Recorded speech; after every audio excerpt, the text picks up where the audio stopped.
Morning student. आज हम BEd first year में सब्जेक्ट है हमारा पेडागोजी ऑफ ज्योग्राफी, जिसके अंतर्गत आज हम अध्ययन करेंगे अच्छी वार्षिक योजना की विशेषताएं, उसके सोपान और उसका प्रारूप कि किस प्रकार जो अच्छी वार्षिक योजना है उसकी क्या विशेषताएं होनी चाहिए, उसके स्टेप क्या होने चाहिए और उसका जो प्रारूप है यानी जो उसका फॉर्म होता है एनुअल प्लान का वो किस प्रकार बनाया जाता है। सबसे पहले हम इसकी विशेषताओं को देखेंगे।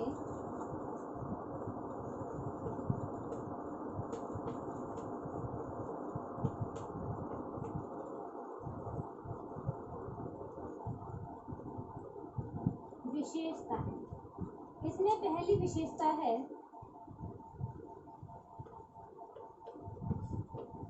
कक्षा स्तर के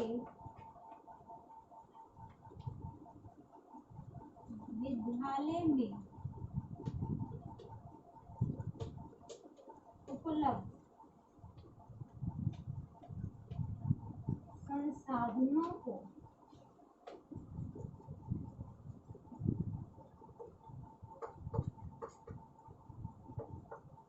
ध्यान में रखकर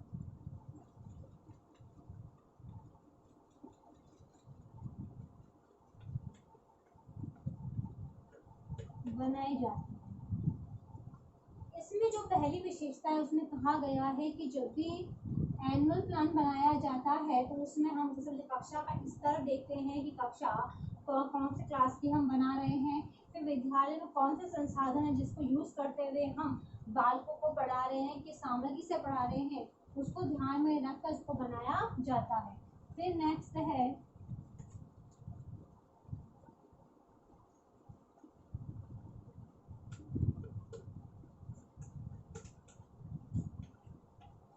लचीलापन होना चाहिए। इसके अंतर्गत अगर हम देखें तो एनुअल प्लान के अंतर्गत एनुअल जो प्लान होता है वह इसमें लचीलापन होना चाहिए, जिसमें अगर हम देखते हैं जब हम एनुअल प्लान बनाते हैं तो उसमें फिक्स नहीं होता है कि जितने डेज हमने उसमें लिखे हैं, जितने कालांश लिखे हैं उतने दिन में हमारा संपूर्ण हो टॉपिक, क्योंकि कई बार ऐसा होता है कि हमारे कोई इमरजेंसी हो जाती है और हम छुट्टी ले लेते हैं तो छुट्टी के अंतर्गत वो टॉपिक सही समय पर पूरा नहीं हो पाता है। तो हम उस एनुअल प्लान में इस प्रकार का लचीलापन रखते हैं कि अगर हमारे दिन ज़्यादा या कम हो रहे हैं तो हम एक दूसरे में उसको ऐड करके उस टॉपिक को उसी दिन में उसको हम उस चीज़ को हम संपन्न करवा सकें, इसलिए लचीलापन होना चाहिए। फिर नेक्स्ट है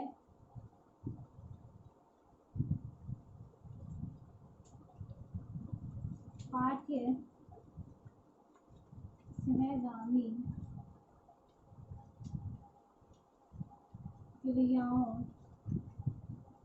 का ध्यान रखा जाता है। अब हम एनुअल प्लान में देखें तो उसमें पाठ्य सहगामी जो क्रियाएं होती हैं, जो खेल कूद होते हैं, ठीक है, या विद्यालय कार्यक्रम होते हैं, उसको भी ध्यान में रखकर एनुअल प्लान को बनाया जाता है। फिर नेक्स्ट है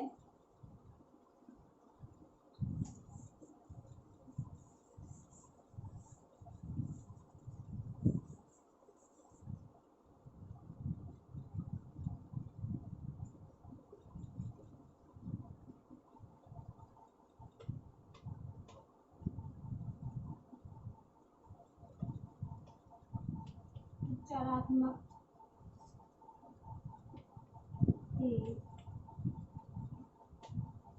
निदानात्मक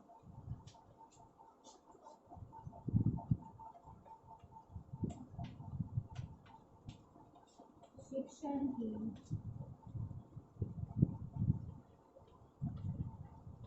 व्यवस्था की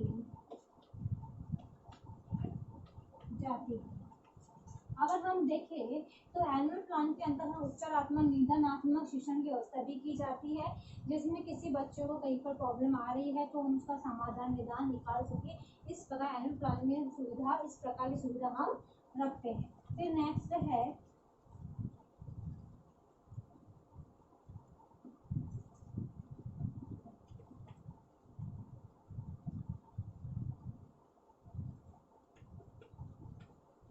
अवकाश व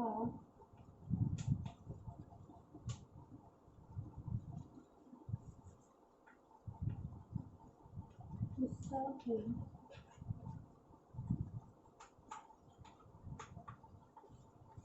जानकारी रहती है।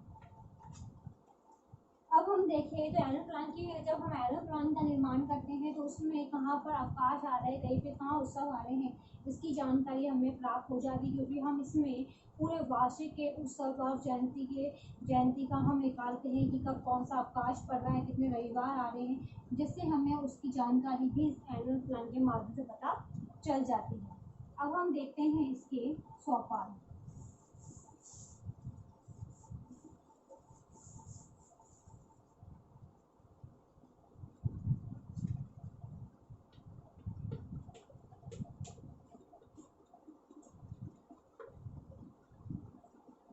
अब इसके हम देखते हैं सोपान। सोपान के अंतर्गत पहला हम देखते हैं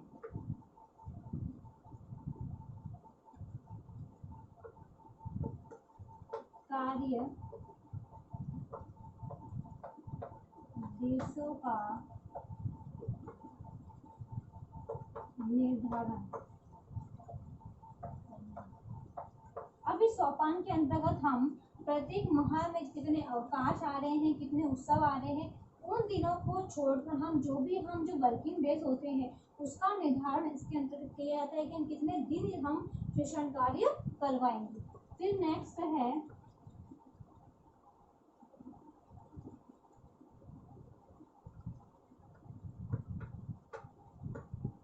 पाठ्यक्रम को इस प्रकार विभाजित करना कि प्रथम,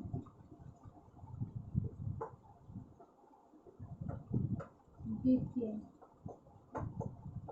तृतीय जांच,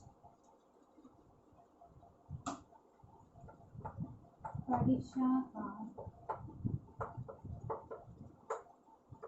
पाठ्यक्रम द्वारा होता है। अगर हम देखें तो पाठ्यक्रम को इस प्रकार विभाजित किया जाता है जिसमें हम प्रथम, सेकंड टेस्ट, अर्धवार्षिक, वार्षिक परीक्षा जो हम लेते हैं उसको हम पाठ्यक्रम में सम्मिलित कर सकते हैं। हमें किस टाइम पे क्या परीक्षा आयोजित करवानी है, कौन शिक्षण सामग्री का विचार करना चाहिए, इसको हम सोपानों के अंतर्गत अध्ययन करते हैं। फिर हम देखते हैं इसका प्रारूप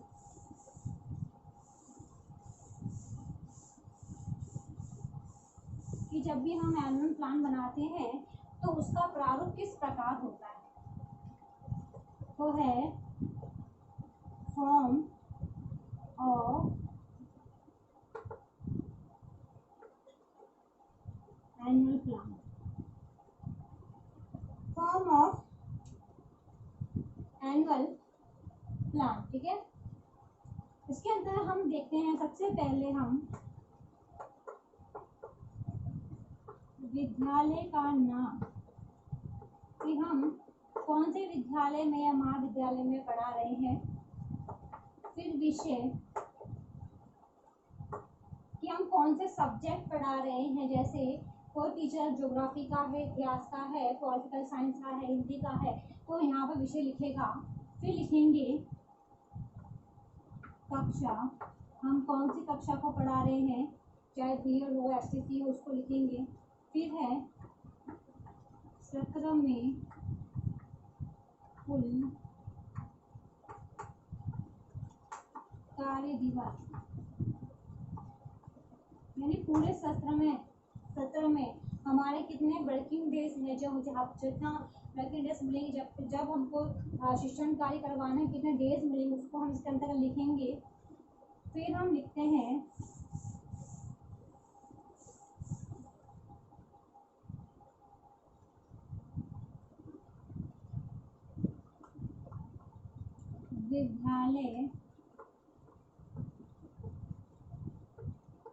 समय सारणी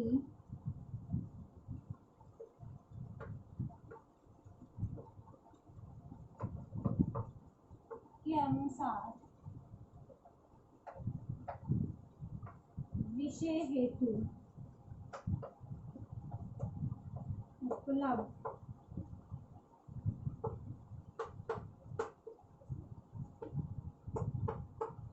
कालांशों की संख्या।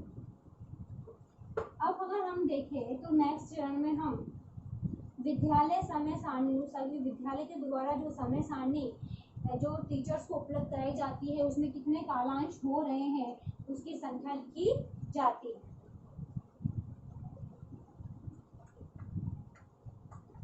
विषय में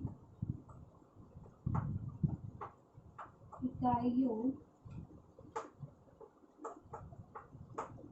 की संख्या। अब जिस सब्जेक्ट में हम पढ़ा रहे हैं तो उसकी इकाई के अंतर्गत कौन कौन से यूनिट है कि उसकी संख्या कितनी है उसको भी इसमें लिखा जाता है। फिर है निर्धारित कालांश। अब हमारा कालांश कितने समय पे है, कौन सा है, इसको लिखा जाता है।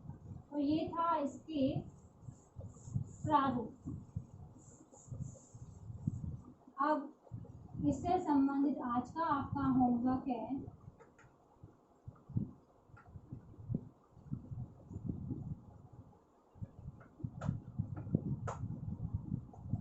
अच्छी वार्षिक योजना की विशेषताएं